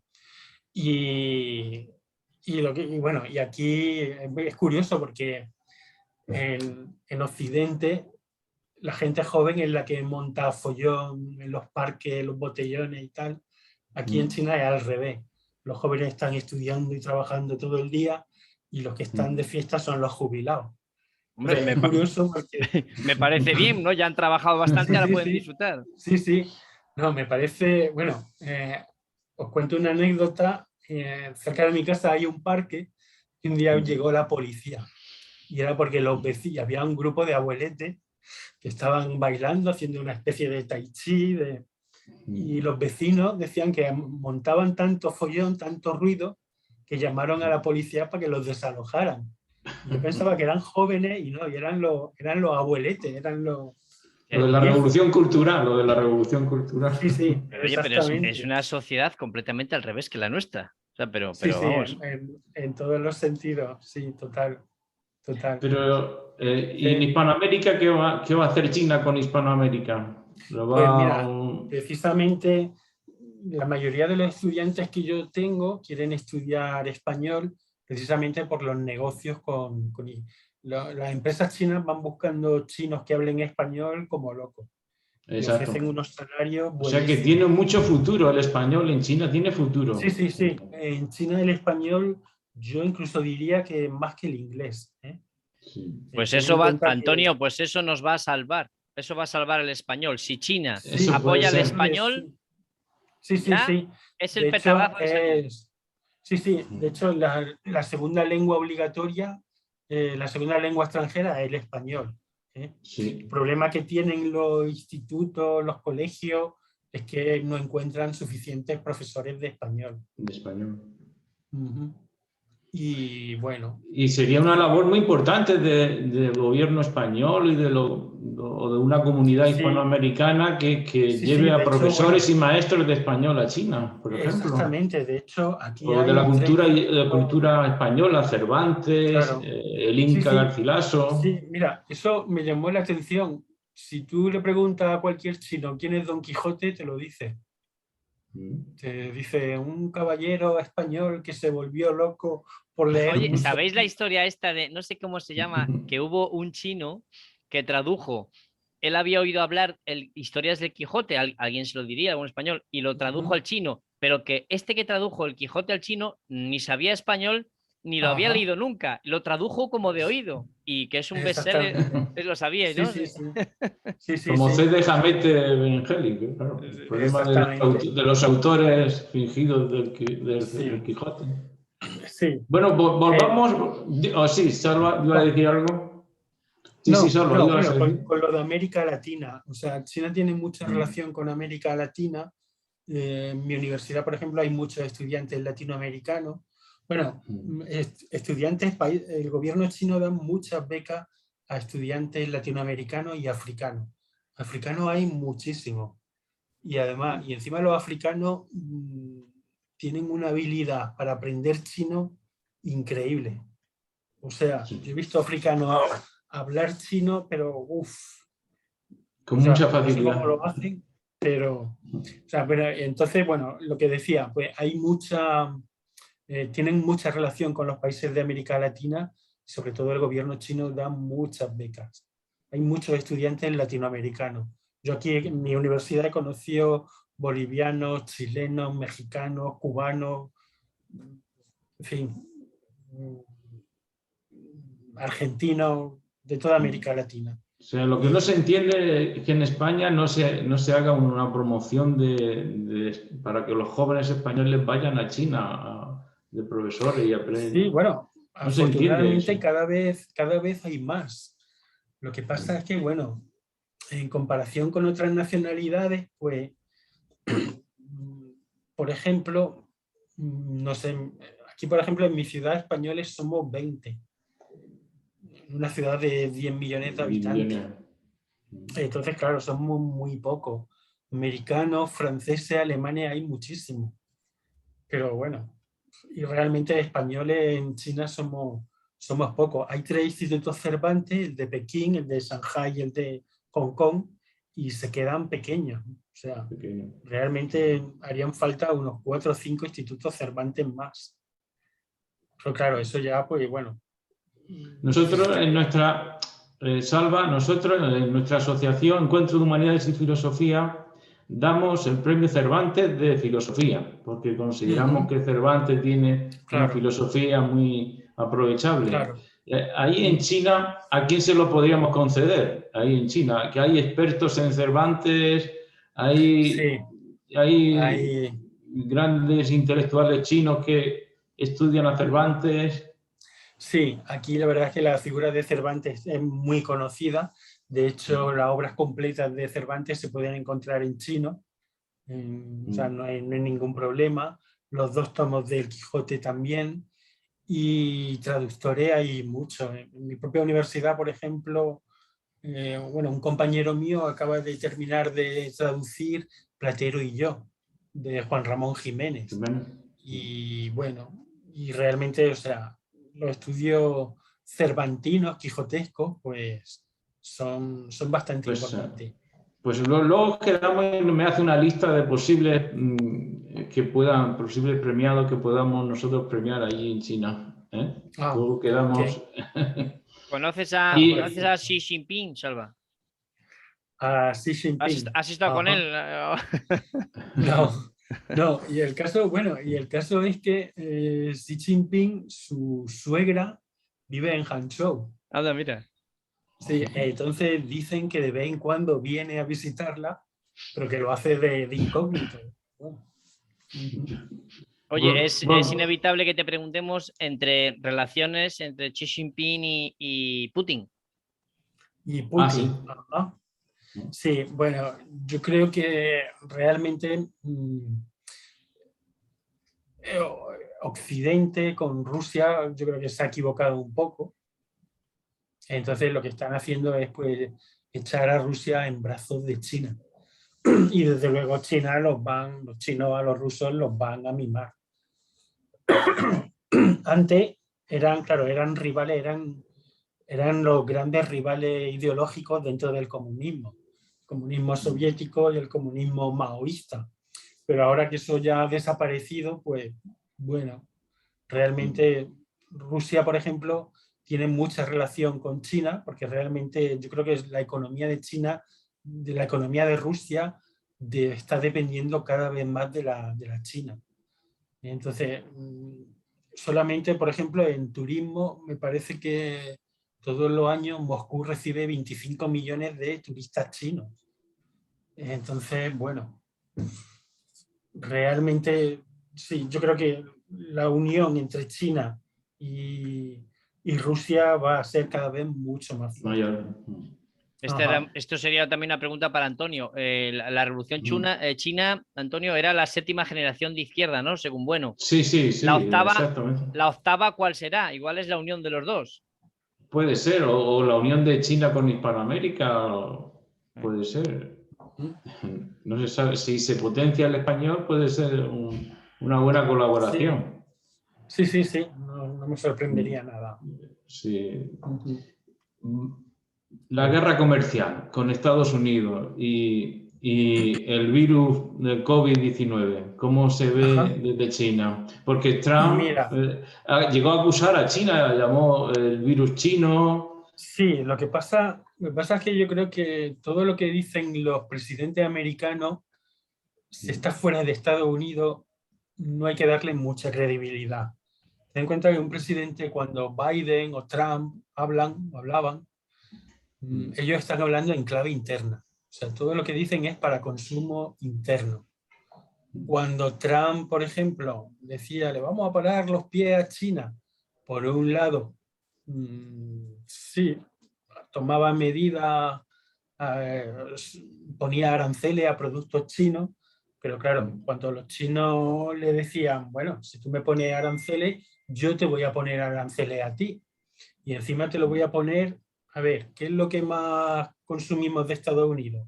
Agricultura, el maíz, por ejemplo. Mucho maíz de China viene de Estados Unidos. Pues te voy a poner aranceles. Y resulta que los estados agrarios, los estados del sur, son los estados que te votan a ti, Donald Trump. Y entonces Donald Trump pues suavizaba los aranceles. Y Joe Biden yo creo que lleva el mismo camino. Ahora mismo yo creo que ningún presidente norteamericano sabe que una guerra económica total con China, vamos, posiblemente, no sé si la ganaría Estados Unidos, pero sería una victoria pírrica. El precio que pagaría sería tremendo. Y, o sea, ningún presidente chino, ningún presidente americano va a ir a eso. Otra cosa es que suelte una bravata en televisión a su electorado, que es lo que quieren hoy. Eso está claro. Y con el COVID-19, pues mira, yo estoy aquí, hay muchas teorías, ¿vale? Teorías de la conspiración. Fue un invento chino para controlar el mundo, o sea, como si no lo controlaran ya, como si necesitaran eso, ¿vale? Y bueno, y a mí me sorprende que hay chinos que también tienen su propia teoría de la conspiración. Que es un virus americano, que es un virus americano. Exactamente, es que el virus sale en Wuhan y qué casualidad, un mes antes estaba en los Juegos Olímpicos Militares, que vienen representantes de todos los países, de todos los ejércitos del mundo, y estuvieron aquí una delegación del ejército americano. ¿Y cómo sabemos que no fueron ellos los que soltaron el virus en Wuhan? Claro.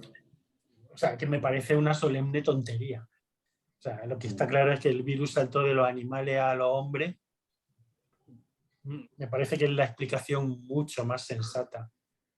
Y desde luego, bueno, la clave, China lo ha sabido contener, pero no ya porque sean, por ser China, sino por la mentalidad asiática. Porque, por ejemplo, en China los fallecidos, no sé si han sido 3.000 y pico, o sea, muy poco, o 30.000 y algo, no lo sé. Pero es que, bueno, en países como Japón o Corea, realmente la situación ha sido muy parecida. Y es precisamente pues por eso, porque allí cuando aquí en China cuando decían vamos a hacer un confinamiento, bueno, era eso, confinamiento. Exacto. O sea, yo tengo un artículo en el Catoblepa, o el último artículo, donde insistía en eso, en cómo el confinamiento tan extraordinario que hizo China, y basándose en esa cultura de Confucio, y funcionó y sigue funcionando. En cambio en Europa no. En Europa nada, estamos casi con un nivel de contagio a pesar de las vacunas tremendo. Claro, todavía. Sí, pero mira, es que, o sea, si coges la Biblia, ya te dice en el libro del Éxodo cómo van por el desierto y tienen una epidemia de lepra, y Moisés lo primero que hace es decir, bueno, a los leprosos los separamos de los demás y los mantenemos aislados. Y los tenemos ahí 40 días hasta que se les pase la... Entonces, bueno, realmente China se hizo, pero de una forma tremenda. Yo recuerdo aquí las primeras medidas de confinamiento, o sea, realmente no podías salir de tu casa.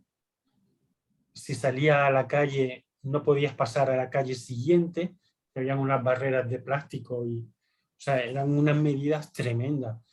De hecho, ahora, por ejemplo, pues sigue estando muy controlado. Mira, lo que os decía antes del uso de la tecnología, un momento. Sí.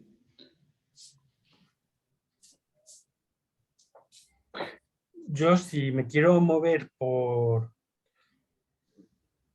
China y dentro de mi ciudad, tengo que tener un código de salud, ¿vale? Sí. Que mi código de salud lo llevo en mi teléfono móvil. Sí, ahora llaman aquí tarjeta verde, quieren ponerla también. Algo así. Entonces, si yo quiero entrar a un metro, a un cine, a un restaurante, un momento. Lo primero que tengo que presentar es mi código. Incluso para ir a la universidad tengo que presentar mi código de salud. Eso es lo que comentábamos un poco antes de que la libertad del ciudadano, de movimientos y tal, no es que no te dejen ir donde tú quieras y hacer lo que quieras, sino que saben en todo momento dónde estás. Claro, pero es que, sí, mira, es este, no sé si lo veis bien. No se ve porque el propio, se ve como una linterna. Se ve linterna. No se ve. Igual si lo acercas más y no sé. A ver. Ahora sí. Es un código QR verde. Sí, ahora sí. Exactamente. Vale. Sí. Bueno, pues yo con este código lo utilizo para ir a todos lados. Entonces, bueno, esto realmente dicen, es que el gobierno se va a enterar de dónde ha ido. Pero vamos a ver, si yo he ido esta tarde al cine, el gobierno, ¿vosotros pensáis que el gobierno va a estar pendiente? Salvo ha ido al cine esta tarde. Es que, no sé, un poco de sentido común. Exacto. O sea, ¿para qué narices quiere saber el gobierno si tú te has ido al cine o si has cogido el metro a las 4 de la tarde? Entonces, bueno, realmente, yo veo que todo el mundo lleva su código y realmente me siento muy seguro y me siento muy tranquilo. ¿Que me pueden controlar? Pues no sé, pues como decimos en Yecla, lo dado por lo tocado. Si a cambio me voy a sentir mucho más cómodo, pues chicos, pues bendito sea, sinceramente. Claro. Solo dos preguntas más, Salva, porque ya hemos pasado la hora. Vale. Una pregunta sobre el cambio climático y China está comprometido a luchar contra ese cambio climático, porque claro, tanta población y tanto consumo es de lo que más puede contaminar de CO2. Sí, mira, aquí esto te lo reconocen los propios chinos. Cuando empezaron con la reforma y empezó el desarrollo económico y el boom, pues con el medio ambiente se les fue la mano y cometieron muchos errores. Uno de ellos fue la polución industrial. O sea, había ciudades donde prácticamente por la mañana era imposible respirar. Los chinos, dentro de su pragmatismo, han dicho, bueno, si no combatimos la polución, o sea, esto nos va a traer repercusiones negativas que a la larga van a ser peor. Entonces, pues bueno, lo que se potencia mucho son los espacios verdes. Mi ciudad, por ejemplo, yo creo que de cada 3 calles, una ya es un parque. O sea, hay unos parques, y además son unos parques preciosos. Y están muy bien cuidados, o sea, con una flora que yo nunca había visto. Y bueno, y otra cosa, por ejemplo, es que han hecho son los coches eléctricos. Mi ciudad, Hangzhou, tiene ya el sello de 100%, porque prácticamente más del 99%, empezando por el transporte público, por los autobuses, son eléctricos. Que bueno, que son una maravilla, porque, o sea, no ven ningún tubo de escape. El único problema, que eso sí que me quejo, es que son tan silenciosos que no lo oyen. Claro, no se oye. Cruzas una calle y cuando te giras te encuentras el coche al lado. Pero bueno, pero eso, por ejemplo, pues los coches eléctricos han apostado por ese modelo y de hecho, vamos, yo es que creo que gasolinera solo he visto una. Y viniendo del aeropuerto a la ciudad es la única gasolinera que he visto. Lo que sí que me encuentro son una especie de aparcamiento que tienen una especie de, que supongo que será el enchufe, con unas mangueras que van directamente al coche y lo están recargando. Entonces, en ese sentido, ahí sí que han avanzado mucho. Y sobre todo la concienciación de la gente. La gente joven, los jóvenes sobre todo, pues saben que, o sea, que cuidar el medio ambiente es primordial y la verdad que están muy, muy concienciados. Y yo tengo estudiantes, por ejemplo, que en verano, pues la propia universidad organiza como, digamos, como vacaciones, una especie de vacaciones para los estudiantes que realmente se llevan a zonas desérticas, los tienen allí en una especie de urbanizaciones, muy bien y tal, pero están todo el día plantando árboles. Perfectamente, no sé, como me dijo un estudiante que en un día en China se plantaban no sé cuántos millones de árboles, o sea, una barbaridad. Y de hecho, bueno, el desierto que tienen aquí, poco a poco se lo están comiendo, le están quitando espacio al desierto. ¿Cómo En ese es sentido, No, te iba a decir, ¿cómo es la familia china? ¿Hay la diferencia familia, entre la familia tradicional y una familia igual más moderna? O sea, parejas que tienen hijos pero no se casan, o ¿cómo funciona allí? no, aquí, a ver, pasa como un poco como en Europa. O sea, las personas mayores prima el modelo de familia tradicional, donde el cuidado a los mayores es muy importante, y luego ya la gente joven, digamos que como que ya relaja un poco más las costumbres. Entonces, bueno, aquí se sigue llevando el modelo de familia tradicional. Antes estaba la política del hijo único, ahora ya pueden tener más de un hijo, ahora pueden tener dos o incluso hasta tres. Y bueno, realmente no, yo creo que sigue primando la familia tradicional y sobre todo el respeto a los mayores, al abuelo y la abuela, digamos que son los reyes de la casa. En ese sentido son, o sea, son confucianos totales, sí. Oye, y ese Sí, sí. tópico que también hemos oído a veces en España, con esta proliferación, ya sé que dijo Antonio que la última pregunta, pero son cortas y rápidas. No, no pasa nada, sí. Esa proliferación de centros chinos que hay aquí en España, imagino que en Yecla habrá una pila de ellos, estos, los super chinos estos, ¿no? Los market. O sea, esos megacentros, ¿no? Esos bazares chinos, quiero decir.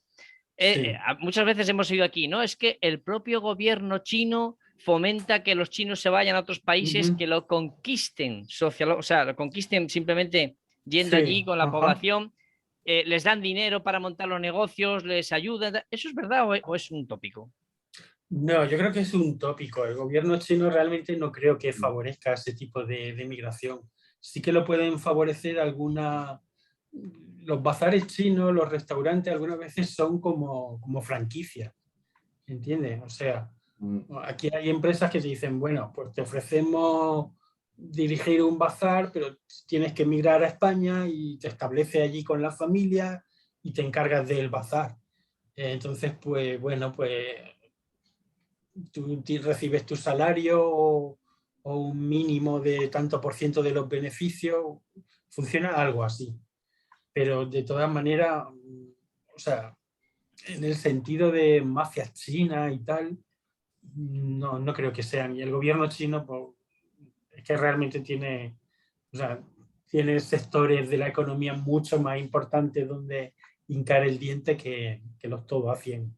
O sea, sí, eso era mi última pregunta, iba por eso, porque hace unos años, poco antes de morir, el gran filósofo materialista Mario Bunge, no sé si lo conocerán, Mario Bunge, lo invitaron a una conferencia ahí en China, en Pekín, creo, una universidad.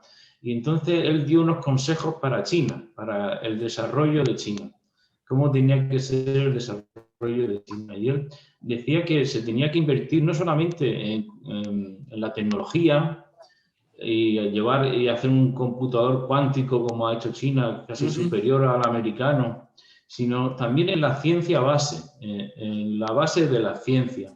Eso se está haciendo en la base científica para que luego surja la tecnología nueva, Porque se envía robots a la Luna o a Marte de tan tecnología como pueda ser americano, o ruso o europeo. Pero la ciencia básica se está potenciando, o si no, el desarrollo no va a ser equilibrado. Sí, mira, aquí, Antonio, te puedo hablar por experiencia propia. La universidad donde yo estoy, realmente, o sea, la inversión que esa universidad, y suelen ser todas las universidades públicas, la inversión que reciben por parte del Estado chino, o sea, es increíble. O sea, cualquier cosa que necesitamos la pedimos y nos la dan. Además, no me extraña que estés loco de contento ahí en China, claro. Bueno, ya imagina. No, sí, lo que nos has dicho es que el problema el problema que llaman aquí la dictadura china, en realidad hay mucha participación democrática. O sea, hay mucha participación. En ese sentido, es la democracia participativa. Un solo partido, pero democrático. Y si es deliberativa, pues mucho mejor. O sea. Sí, mira, aquí por ejemplo en mi departamento tenemos reuniones, a ver, este mes, ¿qué necesitamos? Un proyector, un tal, y lo debatimos y lo que dice la mayoría se hace. Entonces, bueno, realmente aquí es que no escatiman en gasto. O sea, que necesitamos que con el COVID necesitamos robots en las puertas para que controlen los estudiantes, los códigos. No es que, o sea, te ponen el mejor que encuentras, ¡pam!, te lo ponen. O sea, en cambio aquí con el neoliberalismo que tenemos, faltaron respiradores cuando llegó el COVID, faltaron mascarillas, no tenían nada previsto ni se fabrica ni nada de eso. O sea, es un descontrol total. Sí, no, aquí en ese sentido, mira, China es un libre mercado, pero realmente sigue siendo una economía planificada. O sea, el gobierno cada 4 años establece un plan. Tú, si quieres establecer tu empresa, la primera condición que tienes que cumplir es que se adapte a la planificación que ha establecido el gobierno, que generalmente no suelen poner problemas. Entonces, en ese sentido, tener una economía planificada ayuda. O sea, por ejemplo, que si yo con un grupo de inversores, vamos nosotros 3 allí, Antonio, Salva y yo. Y Salva está allá. Bueno, Salva, vamos tú y yo para allá, Antonio, y nos ha tocado aquí el euromillón y tenemos una cantidad de millones y decimos, oye, queremos montar una industria para hacer, porque nos gusta, ciclomotores eléctricos. Entonces, hay que proponérselo al gobierno chino, pero a lo mejor dice el gobierno chino, no, porque hay ya 10 fábricas y la tuya va a saturar el mercado y no la podemos hacer entonces. No, bueno, el gobierno chino lo que te dice es, en el plan quinquenal, porque sí, son planes quinquenales de 5 años, pues establece que necesitamos motores eléctricos. Si tú cumples eso, no importa que si hay más gente que lo fabrica, porque entonces va a haber competencia y si tu motor es mejor que el de los demás, entonces comprarán el tuyo. Pero lo que sí que necesita es que ese sea uno de los objetivos de la economía. Si tú dices, voy a fabricar ventiladores, por ejemplo, no hacen falta porque sobran. Vamos a ver, se basa siempre en motivos pragmáticos, o sea, en cosas, en algo que tiene que ser útil, no importa si hay más gente que lo hace, ¿vale? Si tú dices, pues mira, voy a fabricar, no sé, botellas de agua que por debajo tienen un agujero. Pues el gobierno te dirá, no, eso no entra dentro del plan quinquenal porque no necesitamos eso. Entonces, bueno. O sea que de esa manera están un poco ayudando a las empresas a que no fracasen. Exactamente, sí, en cierto modo sí. En cierto modo sí. Lo que pasa es que, claro, dentro de la empresa hay un control muy estricto. Ten en cuenta que la ley obliga que una empresa con más de 10 trabajadores, por ley tiene que tener una célula del Partido Comunista. Y ahí es cuando el partido sí que se entera de cómo va la empresa y tal. En ese sentido, ellos, mira, tú si le preguntas a los chinos si China es una democracia, ellos te dicen que sí. Más, pero te lo dicen convencidos. Pero te lo dicen cargado de razón. Te dicen, a ver, democracia, demos, pueblo, gracia, poder, el poder del pueblo. China, ¿el pueblo tiene el poder? Sí. ¿Cuál es el instrumento para que el pueblo tenga el poder? Pues el Partido Comunista. Luego China es una democracia porque el pueblo tiene el poder. No, y Ese vamos es a el ver. razonamiento Sí, sí. que ellos hacen. Y tienen razón porque en España no hay democracia. Aquí lo que hay es una partitocracia. Una partitocracia, exactamente. O sea, tú puedes votar a partido A, partido B, y cuando están en lo alto, cuando llegan al poder, ninguno le va a tocar el pelo a la banca. Aquí, mira, cuando en la crisis del año 2008, Estados Unidos se esperaba que en China la burbuja inmobiliaria iba a explotar. Y no explotó. O sea, porque era imposible que explotara. Primero, porque toda la banca era pública. O sea, y el gobierno decía a los bancos por aquí, por allí, por aquí. Y segundo, la propiedad del suelo sigue siendo del Estado. Pero entonces no hay propiedad privada, ¿o sí? Sí, a ver, tú te puedes comprar, realmente cuando tú te compras una vivienda, estás comprando el uso de la vivienda. Y lo compras a lo mejor para 80, 90 o 100 años. Pero lo que es, por ejemplo, digamos que las paredes son tuyas, pero lo que es el suelo no es tuyo.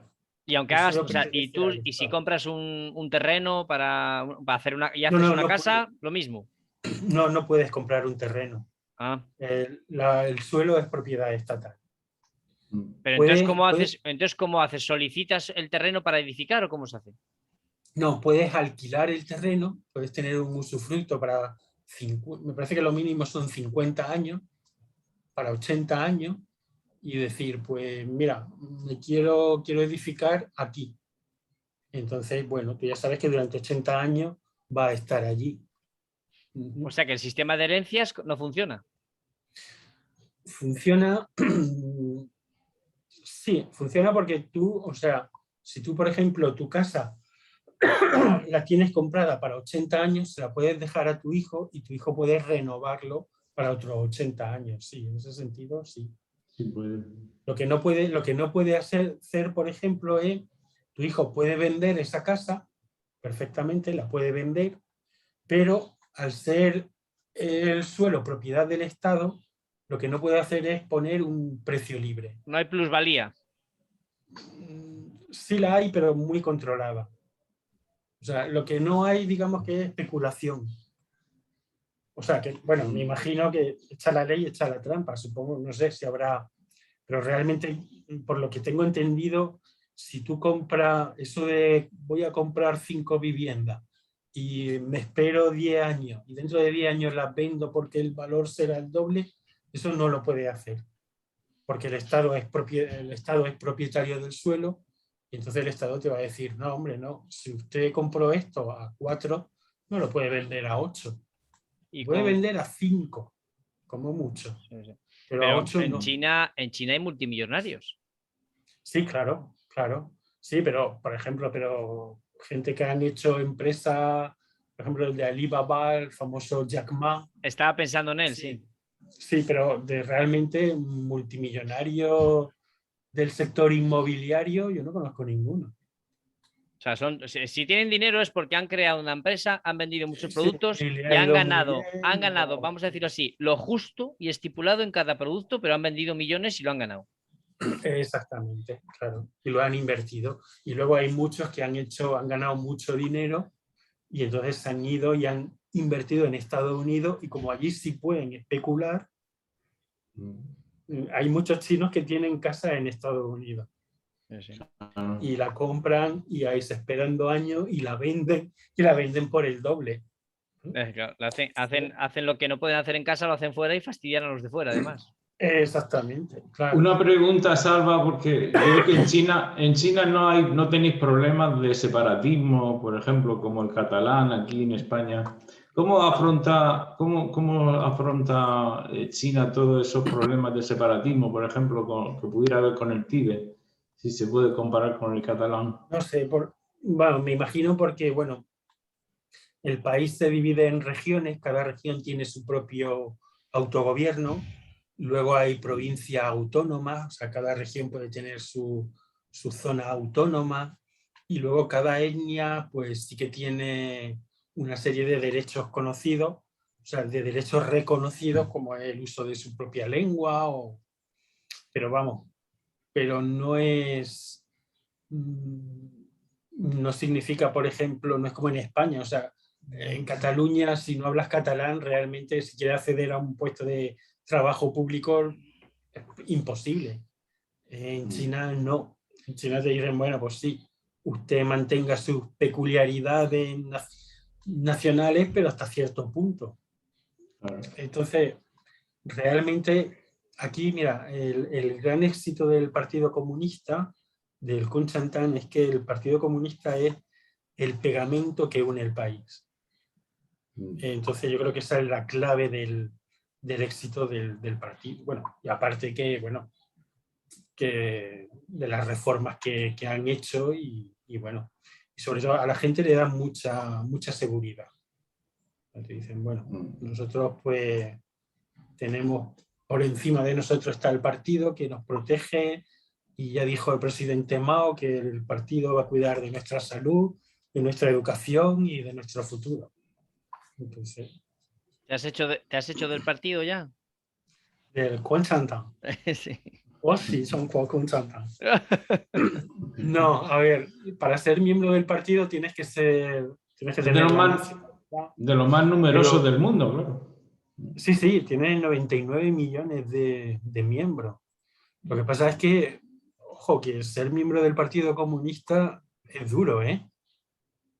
Primero, porque yo tengo varios estudiantes que son miembros, varios compañeros de trabajo también, y dicen, mira, tenemos reuniones todas las semanas y estudiamos los clásicos del marxismo-leninismo. Y son reuniones que duran, o sea, que son...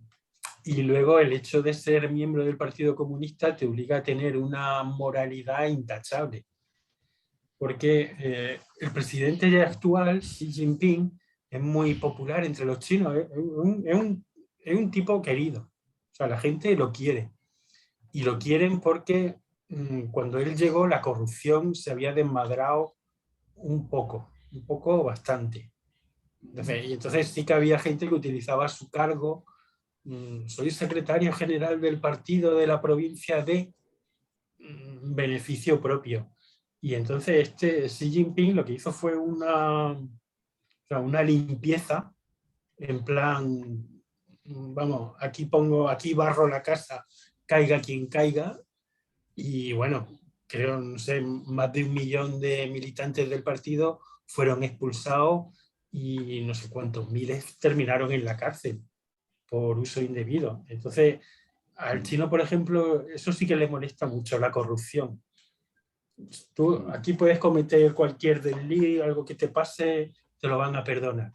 Pero si estás en una cola en el cine y estás detrás, como intentes ponerte el primero, o sea, caes con todo el equipo. En cambio, aquí se colaron, para ponerse las vacunas, se colaban los políticos, los familiares de políticos. Ajá. No, aquí, o sea, aquí, bueno, te llegaba la citación, te llegaba el teléfono, mañana tiene usted que estar en tal sitio para su vacuna. Y bueno, no, y realmente, o sea, decía que el presidente Xi Jinping es querido porque la población lo percibe como un látigo contra la corrupción. Y realmente lo ha hecho, ¿eh? O sea, que ser miembro del partido no es... Tiene su riesgo aquí en China, ¿eh? O sea, Bien, y para terminar ahora sí, Salva, dinos tu pronóstico sobre cómo va a ir el futuro más próximo para China, si va a seguir su desarrollo y cómo afecta a los españoles.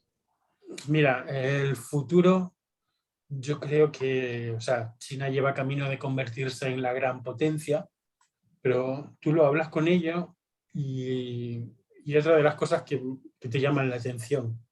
Y se dicen, sí, China va a ser la gran potencia, vamos a superar a Estados Unidos en todo, pero no hay prisa, no tenemos prisa.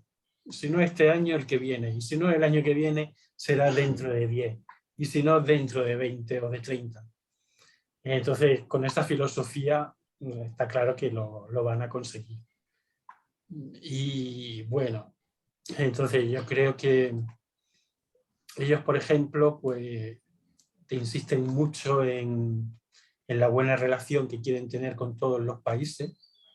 A España de verdad no aprecian.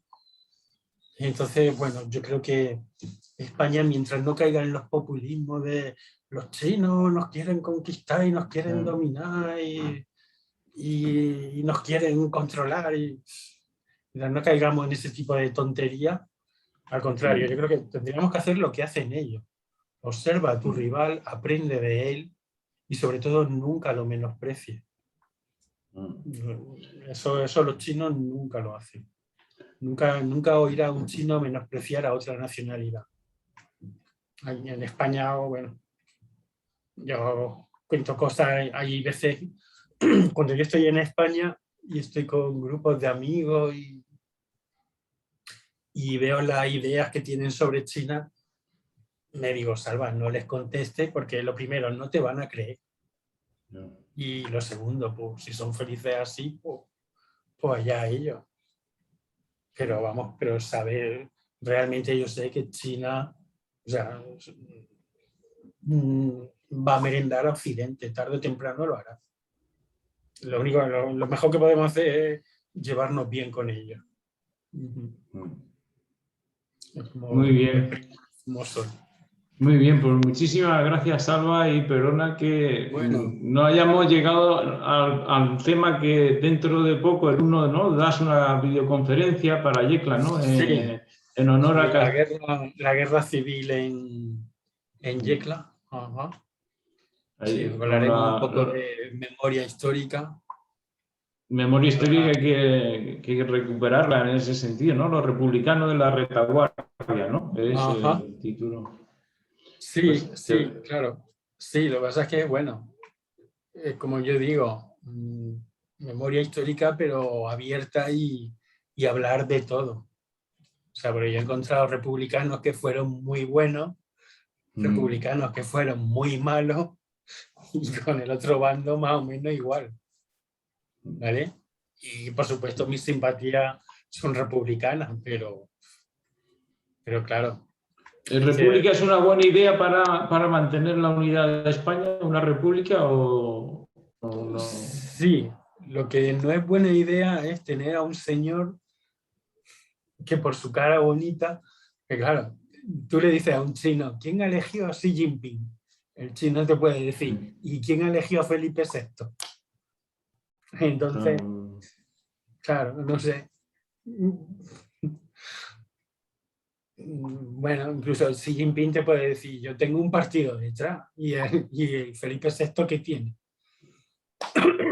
Entonces, no sé, yo creo que la república es el futuro. Una monarquía, yo es que lo veo ya algo caduco. Algo que, no sé, y eso que la de España no es medio prudente. Porque, bueno, tú ves la monarquía inglesa, la cuadrilla de puteros sinvergüenzas borrachos que hay ahí, y dices, por Dios. Entonces, pero bueno, no sé. No sé si una república. Y luego el separatismo catalán, no sé, me parece una solemne tontería. Porque, vamos, si España con 40 y pico millones ya le cuesta hacer peso a nivel internacional, imagínate una república catalana. Vamos. Sería una sin importancia internacional ninguna. Sería un suicidio. De hecho, desde que empiezan los movimientos separatistas, 3.000 empresas se fueron de Cataluña. Exactamente, claro. Es que no sé qué peso va a tener Cataluña. Tenían que aprender mucho los catalanes de esa voluntad china y de esa ideología de lo pragmático es lo que vale. Y olvídate de tonterías. Claro. Sí, y lo pragmático es estar unidos y llevarnos bien, claro. Y ya está. Sí, y ya está. Y llévate bien con España porque, yo qué sé, porque los españoles consumen casi prácticamente todo lo que estás produciendo. sí. Entonces, sí, en ese sentido, Muy bien, Salva, pues bueno, te damos las gracias y contamos vosotros. contigo para otra ocasión, porque China es un país enorme, con Sí, desarrollo enorme, así que seguro que tenemos otra ocasión de hablar de China claro que sí. y de otros temas. Pues nada, cuando queráis. Un Espero abrazo que muy haya fuerte. sido... Un Bueno, otro abrazo. abrazo para Gracias, vosotros. Antonio, por la invitación. Un abrazo, Y Salva, gracias, para Alberto, también. Gracias, un Alberto. recuerdo para China. Bueno, gracias.